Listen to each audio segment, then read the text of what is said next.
குலோத்துங்கன் தான் வந்து இந்த கோயிலோட கிழக்கு ராஜகோபுரத்தை வந்து கட்டி இருக்கிறாரு.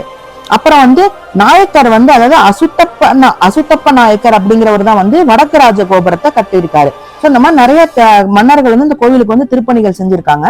இந்த கோயில் வந்து பாத்தீங்கன்னா 37 ஏக்கர் நிலப்பரப்புல வந்து இருக்கு. அதான் நான் சொன்ன மாதிரி பிரம்மாண்ட கோவில். அது மட்டும் இல்லாம 9 ராஜகோபுரங்கள், 80 விமானங்கள், 12 பெரிய மதில்கள், 13 மிகப்பெரிய மண்டபங்கள், 15 தீர்த்த கிணறுகள், 3 நந்தவனங்கள், 3 பெரிய பிரகாரங்கள், 365 லிங்கங்கள். சோ இது வந்து வருடத்தின் மொத்த நாட்களை வந்து குறிப்பதா இந்த 325 லிங்கங்களை சொல்றாங்க.